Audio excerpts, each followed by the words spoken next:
So hello guys, welcome back to Rapid Dentistry. This video is part 4 in the series of most important topics in oral surgery, and in this video we are going to discuss two very important topics, that is your space infections and osteomyelitis. Okay, so beginning with space infection, what is infection? So space infection is basically when the infection spreads to the spaces between the fascias of the face and neck. Okay, so in our face and neck there are various fascias present. Okay, so example pre-tracheal fascia, pre-vertebral fascia, all those fascias we had studied in anatomy.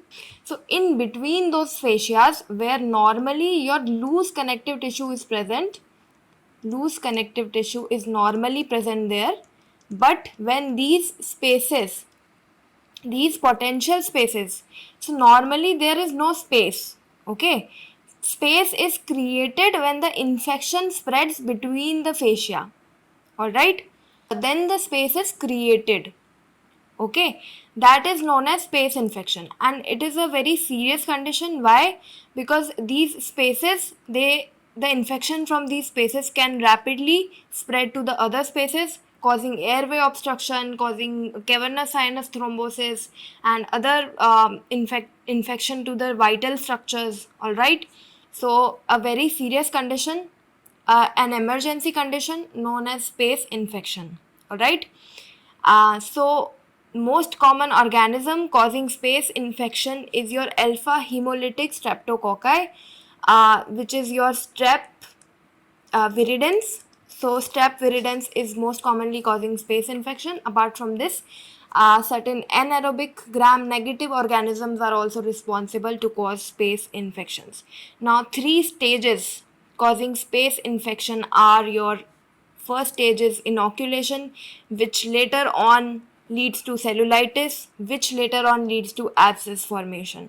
Okay, so these three stages are there in your etiopathogenesis of space infection. Okay, so the first stage is inoculation, where the infection has just occurred and it continues for initial 3 days inoculation. Okay, while the next stage cellulitis is there in the 3 to 7 days post infection. All right, and abscess formation occurs after more than 5 days. So this is the duration we are talking about, duration of these stages causing space infection. All right, then what is the localization of these stages? So inoculation is diffuse, it is diffusely present, you cannot localize it at a particular place, and cellulitis is also diffuse, as we already know, but the abscess is circumscribed. Okay, it is localized in a particular area. So this we are talking about localization. Okay, then if we talk about palpation, so when we palpate the swelling in inoculation, the swelling is soft and mildly tender, while in cellulitis the swelling is hard, brawny hard, and it is very tender. All right, it is very painful and it is hard, it is diffused. While the abscess is fluctuant, this is asked in NEET, that abscess is fluctuant meaning, as we know, abscess contains pus. So whenever we press the abscess, it is compressible and it flows like a wave. Why? Because inside there is pus. So that is known as fluctuancy present in abscess, and it is also tender. All right. Then if we talk about the content of the swelling, so we can see that in inoculation there is just edema, while in cellulitis there is serosanguinous flecks of pus. So what is serosanguinous? Sero means serum, sanguinous means blood. So the content of the swelling has both serum and blood. All right, along with flecks of pus. So a little pus can also be present in cellulitis.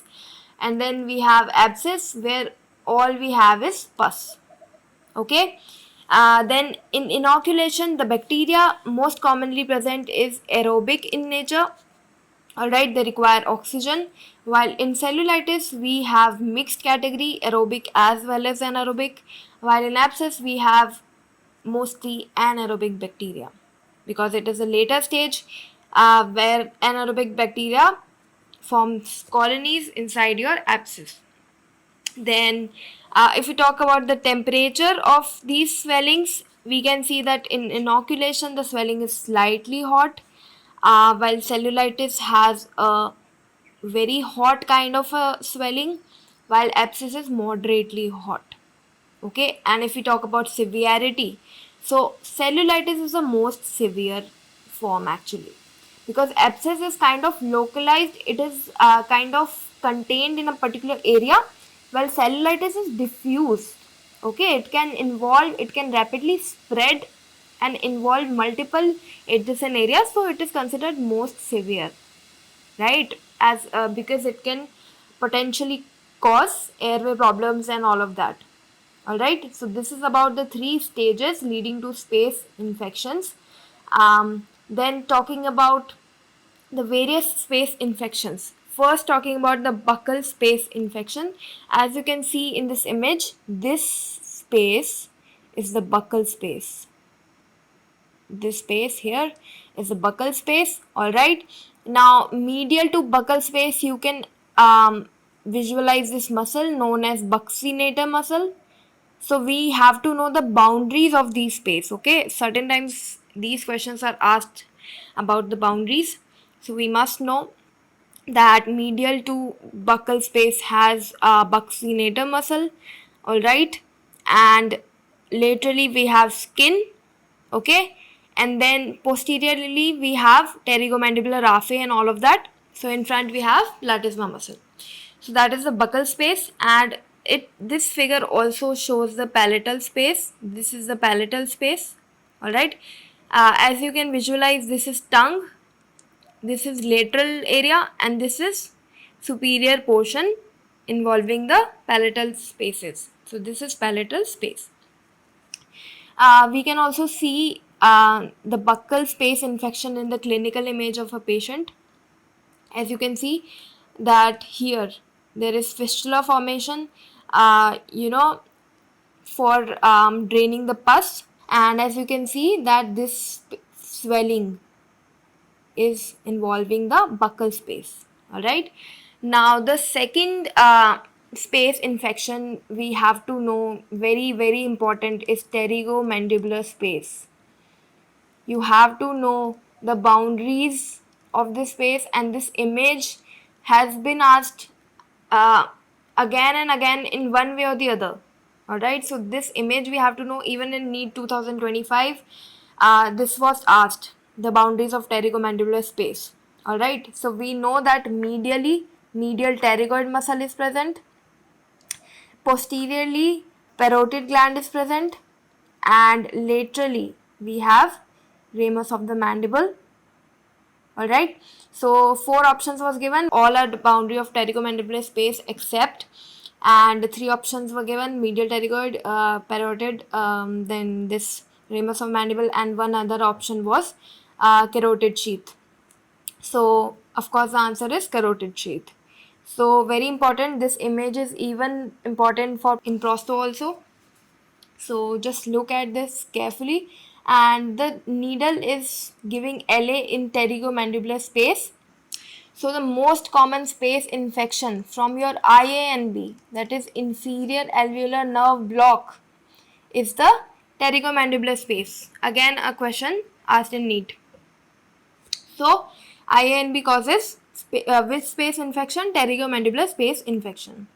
Alright, and you should know the content of this space also, the inferior alveolar nerve, then the lingual nerve. This is the lingual nerve, this is the inferior alveolar nerve. So this was about pterygomandibular space. Okay, and moving on, the next space is submandibular space and the sublingual space. So we know that this mylohyoid muscle, it separates your sublingual gland and the submandibular gland. Alright, this is sublingual, this is submandibular, and similarly it separates the two spaces also. Sublingual space, which is present above the mylohyoid, this space here above the mylohyoid, and this space below the mylohyoid is submandibular space. Alright, and of course in this clinical picture also you can appreciate that this area is being involved, so this is submandibular space infection. Okay, and this is the sagittal section in which we can see the submandibular and the sublingual spaces. Okay, and anterior to these spaces we have mandible.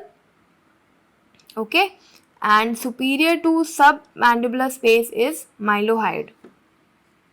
Alright, moving on to the next very serious space infection is your danger space. Okay, so in this image we can appreciate retropharyngeal space and your danger space. Okay, and also pretracheal space. So pretracheal space is very easy, that it is present pre, that is before the trachea or in front of the trachea. This is your trachea. Okay, so in front of the trachea, this space is known as pretracheal space. Okay, then we have retropharyngeal space. Okay, which is a moderately severe kind of space. Then we have danger space, which is very severe. So why dangerous space is actually very dangerous? Because this space, as you can appreciate, this space, it is moving downwards and going till the mediastinum. So this space is continuing downwards in the thoracic area. So it will carry the infection downwards. Alright, that is why it is very dangerous, because it is carrying the infection to the mediastinum. Alright, then so retropharyngeal space and danger space, you also need to know the boundaries of these spaces, very important. So firstly let's see the boundary of danger space. So danger space, so it is formed by alar fascia and prevertebral fascia. So danger space has anteriorly alar fascia and posteriorly prevertebral fascia, while the retropharyngeal space has retropharyngeal fascia and alar fascia. So in front it has retropharyngeal fascia and posteriorly it has alar fascia. So both of these form retropharyngeal space, while alar fascia and prevertebral fascia forms danger space. So retropharyngeal space actually is not very severe. Why? Because it closes as we move downwards. As you can see, the blue colored space is the retropharyngeal space, which is kind of decreasing as moving downwards, and it is closing here at the T2 level, while the danger space continues downwards and goes till the mediastinum. Okay, so this is about these four spaces, which are actually really important with respect to the exam. And now talking about the severity scores of the anatomic spaces.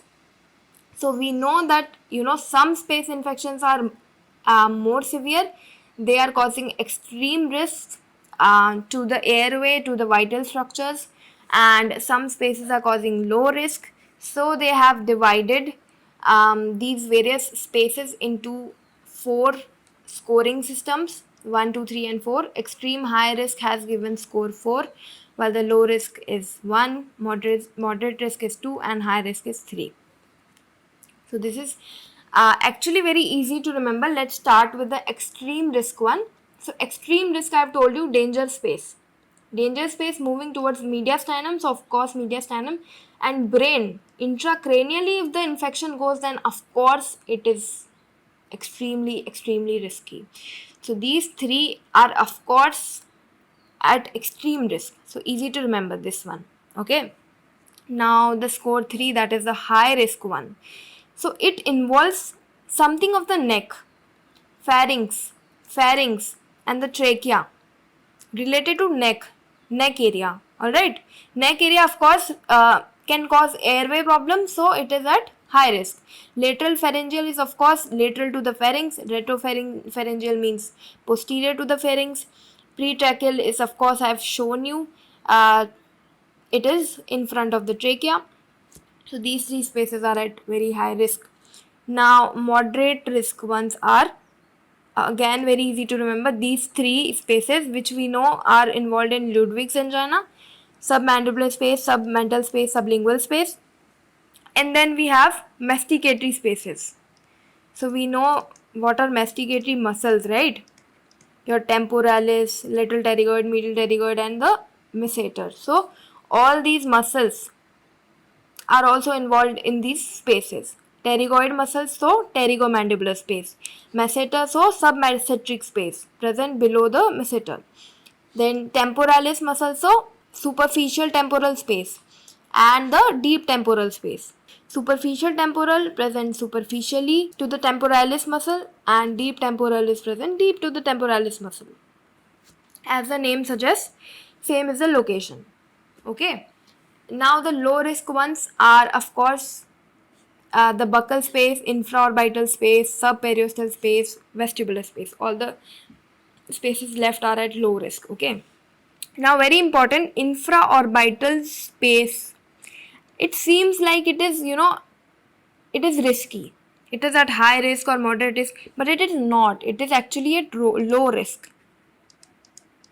Okay, this you need to remember, that infraorbital space infection is at low risk, lowest risk of the all. So it is not as it seems, okay, that it is related to the eye, so it must be risky. It's not. Okay, now moving further about the treatment of the space infections. Okay, so first we need to check the airway, because some spaces might cause problems to the airway. For example, if Ludwig's angina is there involving the submandibular, sublingual, submental, all those spaces, it causes fallback of the tongue, so it causes airway issues. So for airway issues, we need to first secure the airway. That can be done by orotracheal intubation.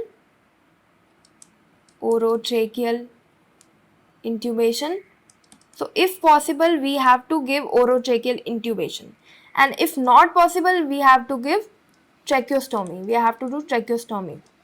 Tracheostomy, we know, we make an opening at here in the neck area, and we pass a tube into the trachea. This is tracheostomy, and this we are doing here. The laryngoscope is your orotracheal intubation. This is the laryngoscope. We are putting it and we are deflecting the glottis, okay, so that we can put our orotracheal tube inside and kind of retain it with the help of this inflated balloon. Alright, so through this pipe we are causing the cuff inflation. Now we also need to know about a thing known as air leak test. What is air leak test? So when we are intubating, and if we are intubating it for longer durations, very longer durations, we have to, before extubating, we have to check if our larynx has edema or not. If there is edema, laryngeal edema, or there is stridor, that is the larynx is unable to pass the air, and if we extubate, then that would cause death of the patient, right? So first we do air leak test. What we do in air leak test, we first deflate this balloon so that some space is created, and then this space leads to the passage of the air. And if we detect air, then we are like, okay, the larynx is not having any obstruction, if the air is able to pass, if air is able to leak. All right, and if air is not able to leak, then of course we suspect certain obstruction in the larynx, certain spasm or certain edema, stridor, all of that. So very important to check before extubating. All right, so this was about the airway. So we also have to check the severity of our space infection by CECT. Okay, After this, after airway, after CT scan, what we need to do is we will give broad spectrum antibiotics to the patient. Of course, this patient is having infection, space infection, so antibiotics are must. But so after giving broad spectrum, we will send our sample for culture and sensitivity testing, so that we can give certain specific therapy for the particular bacteria which is causing the space infection. All right, so for that specific therapy we will send the samples to for culture and sensitivity test. Till then we will give broad spectrum antibiotics, and we also have to remove and treat the focus of infection. Most commonly the focus of infection is your mandibular molar in your masticatory space infections. So if the mandibular molar is carious, so if there is caries in the mandibular molar and it involves the periapical tissues, then that would cause space infection later on. So we have to remove this carious tooth, of course, to treat the foci of infection. Now apart from caries, fracture can also be a foci of infection. Okay, so the fracture segments might get infected, and then the foreign bodies if present, again foci of infection. So after this, after removing the foci of infection, and we have to do incision and drainage. So the sure treatment of your space infection is actually incision and drainage. So whatever pus, whatever abscess have been has been collected, we have to put the incision and drain it. Okay, so in moderate to severe space infections, um, we will make incision and drainage. Okay, so for drainage we use Hilton's method of draining abscess. Okay, and we drain at the most dependent area. Most dependent meaning we will give incision such as, the pus is able to drain due to gravity. So dependent drainage meaning the whole of the pus is able to drain due to gravity. So we will give incision at the lowermost area and not at the superior areas. Okay, now what is Hilton's method of draining abscess? What Hilton advocated is using hemostat forceps. The forceps are inserted inside the abscess and then the forceps are opened. Why we are inserting the forceps in closed position? So that we do not injure any vital structures. Then we go inside, and then after going inside the abscess we open the beaks of the forceps. Okay, and then the pus is being drained, we put a drain and the pus is drained from there. So that is the Hilton's method. And the various drains we have to look at. So this is a drain with lead pipe. Lead pipe is there, this green colored lead pipe. Why lead pipe is so that radiographically we are able to detect where our drain is. Okay, this is Jackson Pratt drain. All right, and this is Penrose drain. Image based questions related to these drains are important, so that is why I have put all of this together. Hemovic drain, and this is your corrugated rubber drain. Alright, so lead pipe drain, Jackson Pratt, Penrose, Hemovac, and corrugated rubber drains. All of these drains are put in the abscess region, in the space infection region, to drain the whatever pus has been collected there. Now the various incision which we put for various spaces are given in this image. For temporal space we give incision on the temporal region, of course. Then the submental incision, submandibular incision, then the incision for pterygomandibular space, okay, lateral pharyngeal space, of course lateral to the pharynx, and the retropharyngeal space, which is behind the pharynx. So this image kind of describes the incision, various incision given to drain the pus collected in these particular spaces. Now this image is shows Ludwig's angina. Ludwig's angina, we know, is a threat to airway, so we have to intubate the patient. We have to do the tracheostomy. Here we have to incise and put the pipe into the trachea. Firstly, we need to secure our airway, and then only we will drain our the pus collected in the three spaces. The three spaces in the Ludwig's angina is veno, submandibular, sublingual, and the submental spaces.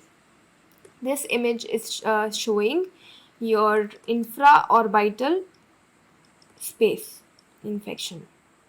So infraorbital space infection, also known as canine space infection, okay. So this whole area, as you can see the swelling here, involving the canine space or the infraorbital space, okay, which we have already read, it is a low risk, it has scoring of 1, okay. Then after the first topic of space infection, let's move on to osteomyelitis quickly. What is osteomyelitis? Itis meaning inflammation. So what is getting inflamed here? So bone is getting inflamed here. Which bone is getting inflamed here? Medullary bone. Medullary bone, not the cortical bone, okay. Medullary or the cancellous bone. Cancellous bone is getting inflamed, okay, which is present in the center. We know in the periphery we have cortical bone, and in the center we have medullary or the cancellous bone, which is infected and being inflamed in osteomyelitis. So osteomyelitis, what is happening in osteomyelitis? So actually osteomyelitis occurs due to infection, of course, from certain tooth, carious tooth, any trauma or anything causing infection in the bone. So radiation when causing osteomyelitis is known as osteoradionecrosis. Then certain drugs are also causing osteomyelitis, okay, like bronze. So bronze meaning bisphosphonate related osteonecrosis of the jaw. Then we also have murons and Aarons. Yeah, so MRONJ. Murons is medicine related osteonecrosis of the jaw, and Aarons is anti-resorptive drugs causing osteonecrosis of the jaw. Again, all things indicate that drugs are causing osteoradionecrosis of the jaw, okay, causing osteomyelitis, simply osteomyelitis. So bisphosphonate is a big cause of osteomyelitis. Certain other anti-resorptive drugs, certain other medicines also causing osteomyelitis, okay. This list we are going to see later on, that which drugs are causing osteomyelitis, okay. Now due to these etiologies, infection, radiation, drugs, what is happening? Ultimately what is happening is hypoxia. So hypoxia of the bone is happening. So there is no oxygen. Oxygen is reduced. So everyone, of course, every cell needs oxygen. Bone also needs oxygen. So what happens when there is deficiency of oxygen is necrosis of the jaw. Necrosis of the jaw.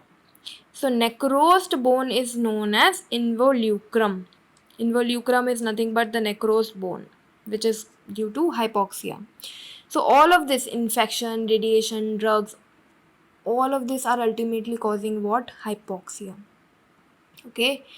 And then hypoxia is leading to necrosis, okay. So the bone is dead, and then new bone tries to form around this dead bone, known as sequestrum. Sequestrum is a new bone. Sequestrum is a new bone. Involucrum is the dead bone, okay. and the new bone is then formed around this involucrum, so that this necrosis can be contained. It cannot, so this infection do not spread further. So we are trying to make fresh newborn around that region so we can contain the infection there. Okay, now if we talk about the various bacteria causing the infection, so we have S aureus. S aureus is responsible for osteomyelitis of long bones. So long bones are being affected by Staph aureus. And if we talk about the jaw bones, mandible and maxilla, mostly Streptococcus viridans is the bacteria responsible. And then the anaerobic gram-negative bacteria are also the etiology for infection. Alright. Now, if we talk about the radiographic findings of osteomyelitis, what you will see is the diffused lysis of the bone. So, bone is diffusely lysed and the moth-eaten appearance will be seen, right? So, bone will be kind of seen like it's eaten by by a moth, okay? And various radiolucent areas will be seen, and in radiographically we will also see floating teeth appearance, that is the bone is lost completely and the tooth are just floating in the air. It will look like that, just like you can see in this image. The teeth are literally floating, okay, because the bone is kind of being infected and it's lost in between the areas and causing radiolucent regions inside the jaw. Okay, then after the radiographic appearance, this is the radiographic appearance. After this, we have to know about acute and chronic osteomyelitis. So when do we call it acute? When it's less than a month-year old, and chronic is when the osteomyelitis is older than 1 month. Okay, it's been more than a month, then it's called chronic. It's less than a month, then it's acute. In acute, we will see pain, fever, malaise. All of these are acute symptoms. Okay, but the chronic osteomyelitis shows a very important feature known as fistula formation. Fistula is an opening outside so that the drain, so as to drain the pus contained, so as to drain the infection and the pus contained inside the necrosed bone. Okay, so fistula is to drain all of that, but fistula is not present in the acute condition. Always fistulas are present in the chronic condition. Okay, then acutely we also see trismus. The diagnosis of acute osteomyelitis, chronic osteomyelitis, the diagnosis is made by MRI because we are unable to see it in CT and X-ray. Why? Because CT and X-ray will show, they will show bone loss only when 30 to 40% of the bone is lost. Okay, so when 30 to 40% bone is lost, then the bone loss will appear in X-ray and CT scan. But in acute condition, but in acute condition, the bone loss is not has not reached 30 to 40%. So we can diagnose acute OML in from MRI and technetium 99 scan. So technetium 99 MDP scan, which is radioisotope scan, can also be used to diagnose the acute osteomyelitis. Then in chronic osteomyelitis, you will see lymphadenopathy and you will see paresthesia. Okay, nerve involvement will lead to paresthesia. Okay, and lymph node involvement will lead to lymphadenopathy, that is enlargement of the lymph nodes. So paresthesia meaning loss of all sensations. Okay, loss of sensation because of the involvement of the nerve. There is nerve injury causing paresthesia and lymph nodes are also involved in chronic osteomyelitis. So after this, let's see the classification of osteomyelitis. So it can be suppurative and non-suppurative type. If osteomyelitis is occurring in immunocompromised patient, then The most likely osteomyelitis is going to be suppurative, that is pus forming. Suppurative meaning pus forming, non-suppurative meaning no pus. Pus is not there. It is sclerosing, that is bone is forming. Bone is forming in the sclerosing osteomyelitis. So in suppurative osteomyelitis, we have three types: acute, chronic, and infantile osteomyelitis. Infantile is when the osteomyelitis is present from the birth, and acute and chronic we have already seen. Less than a month is acute, more than a month is chronic. Then non-suppurative type, which is present in immunocompetent, that is the immune system is good in this individuals, like young individuals, no comorbidities like diabetes and other systemic problems, and in immunocompromised and systemic comorbidities if present will lead to suppurative osteomyelitis. In non-suppurative, we have condensing osteitis, which we see in radiograph as a radio-opaque osteitis. Okay, radio-opaque area where the bone is being condensed. Okay, as the name suggests, condensing osteitis. And then we also have chronic diffuse sclerosing osteomyelitis. So this is focal sclerosing, this is diffuse sclerosing. As of course we can guess the difference between both of these. Focal is meaning it is localized, diffuse is kind of involving a larger area. Then the third type is Gary's osteomyelitis. Gary's osteomyelitis, which is also known as chronic osteomyelitis with proliferative periostitis. Why we are calling it proliferative periostitis? See in this image. There is onion peel appearance. Various layers of bone is being formed. Okay, this is subperiosteal bone formation. This is known as subperiosteal bone formation. That is different layers of bone is being proliferated. So that is why we are calling it proliferative periostitis. Due to inflammation of the periosteum, proliferation of bone is taking place and forming various layers of bone known as onion peel appearance. Okay, so onion peel appearance is seen in Gary's osteomyelitis, very important, asked multiple times. Okay, and it is seen in immunocompetent uh, patients like young individuals. Okay, this is about the classification, suppurative and non-suppurative. Suppurative, we have already discussed about the acute and chronic types above, and in non-suppurative, the most important is Gary's osteomyelitis showing onion peel appearance and proliferative periostitis. Okay, after this, if we talk about the treatment of osteomyelitis, so the treatment part involves firstly the removal of the foci of the infection. As I told you that the infection may have been caused by a molar, a carious molar, or fracture segments or anything. Wherever the infection has been spread, you have to remove the foci, that area or that tooth or whatever. Okay. Then next step is sequestrectomy. Sequestrectomy. Ectomy meaning cutting and removing. So we are removing sequestrum, that is the dead bone. So see here in this image, this dead bone is being removed. Okay, from the osteomyelitis site. Wherever the dead bone is being present, you have to remove. And then after that, you have to curettage with a curette. Okay, remove all the dead bone.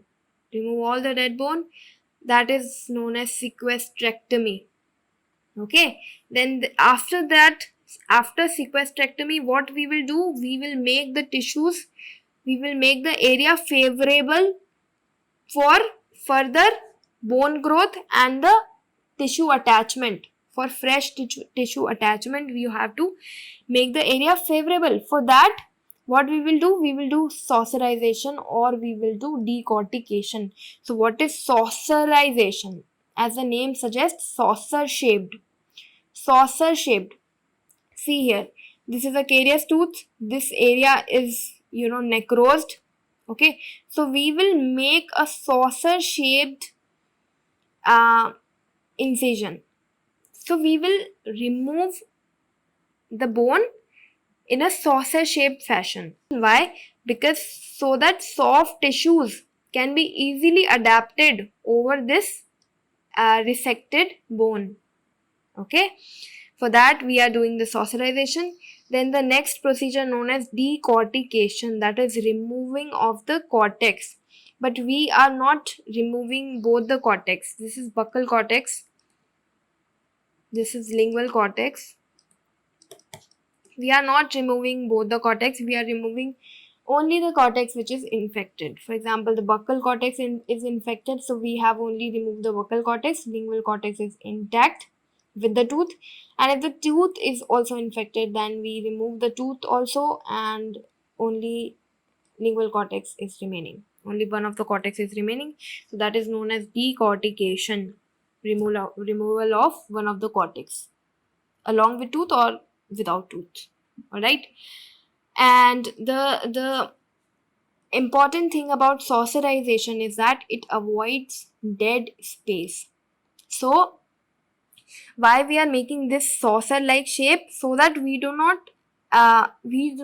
leave any space between the soft tissue and the bony segments for causing any future infections. Okay, so we are avoiding any dead space between the soft tissue and the bone. So that is why we are giving a good shape, good saucer like shape, so that soft tissues are properly adapted over the resected bone, and we avoid any dead space and any future infections. Okay, so this was about saucerization and decortication. Then after this we will do we can also do resection of the entire bone if the entire segment of the mandible or maxilla is um, necrosed. All right, so one thing is there that mandible is more commonly affected than maxilla due to osteomyelitis, because as we know, osteomyelitis is involving medullary bone or the cancellous bone. Okay, and the blood supply of the mandible is not as good as maxilla.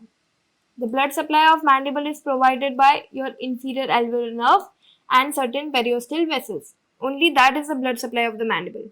If that is compromised, mandible is gone. Okay, while maxilla has multiple blood supply options. Maxilla has multiple blood supply options. Okay, that's why mandible is more likely to get osteomyelitis than maxilla. And also, maxilla is very porous, while mandible has cancellous bone. Okay, so mandible is more commonly affected. Then we can do resection. As you can see in this case, what we had done is we have done segmental resection. Segmental resection meaning whole segment of the mandible is cut, is resected, and there is no continuity left. The continuity is lost. Okay, that is known as segmental resection.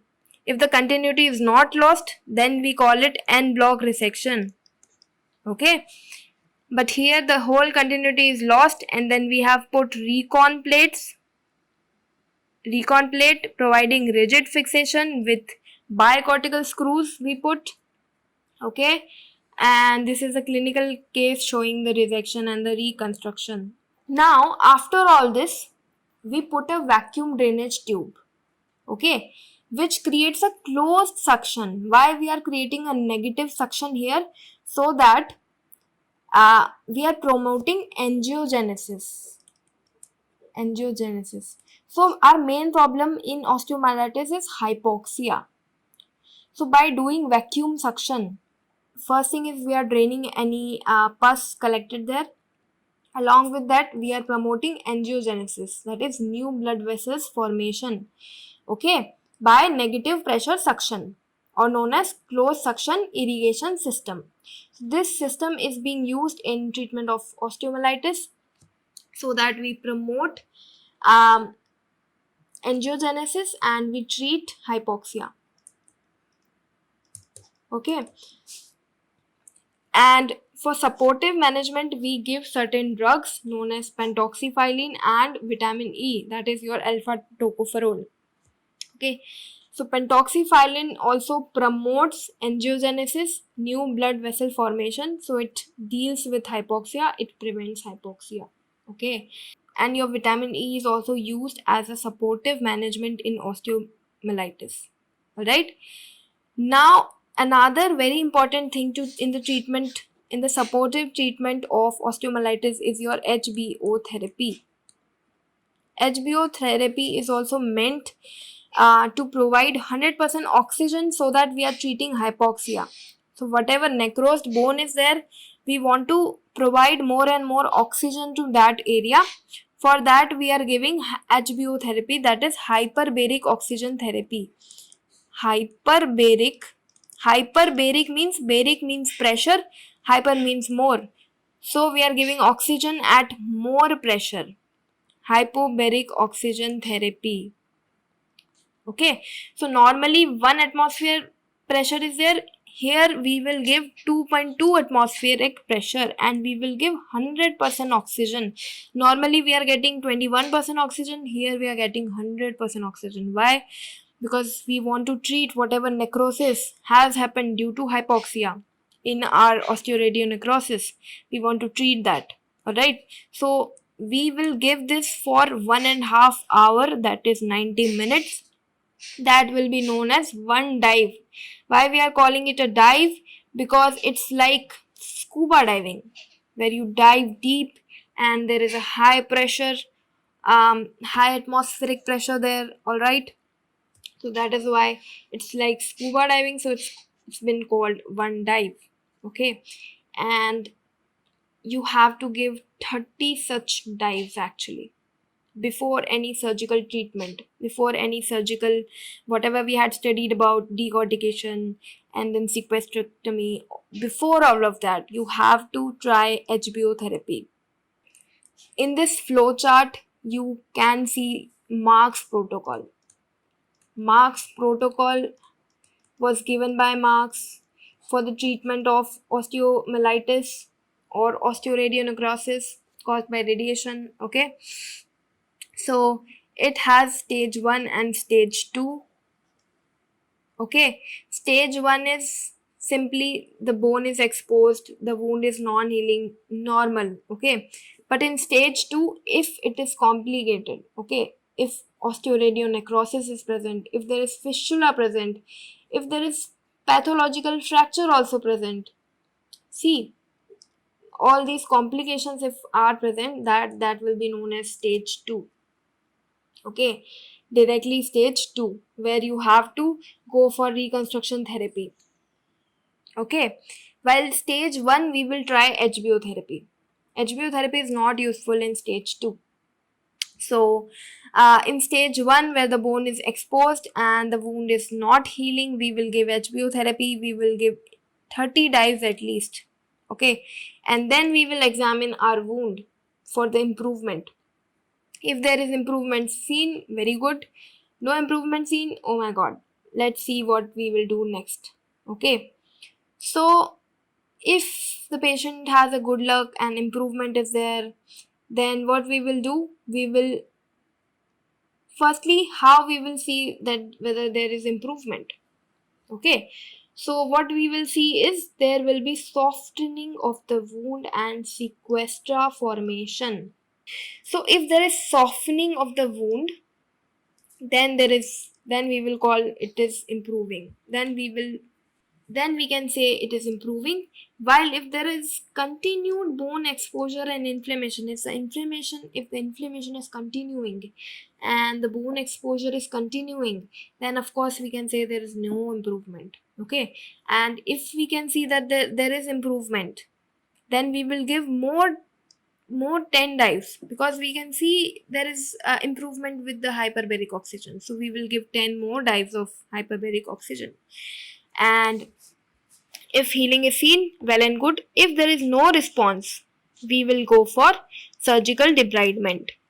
So whatever sequestrectomy, then decorticotomy, then saucerization, all of those procedures we will do in localized surgical debridement when the HBO therapy is non-responsive. Okay, and again, if no improvement is seen with 30 dives, we will directly go for surgical debridement.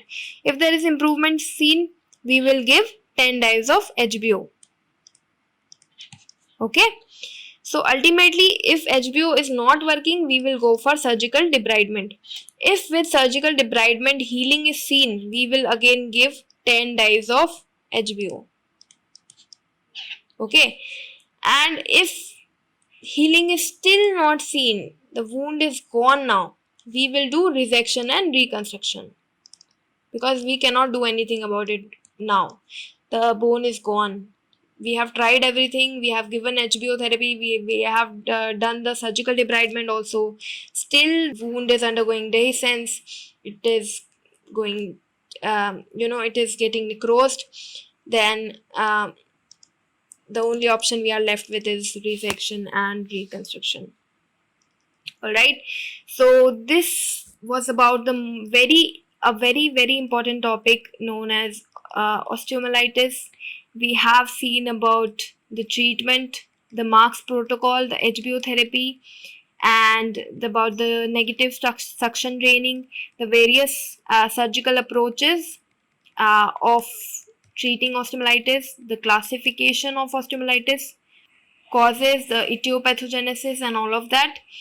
And we have also seen about space infections, okay, your Hilton's method, the various suction drains, and about the various treatment protocols for space infections, the severity scores of the anatomic spaces, the various important severe space infections, the boundaries of which you should know, and the 3 stages of the space infection: inoculation, cellulitis, abscess. So this is all about this video. So this video is full with image based questions, with one liners and all of that important concepts. So I hope you found this video helpful, and I'll see you in the next one. Thank you.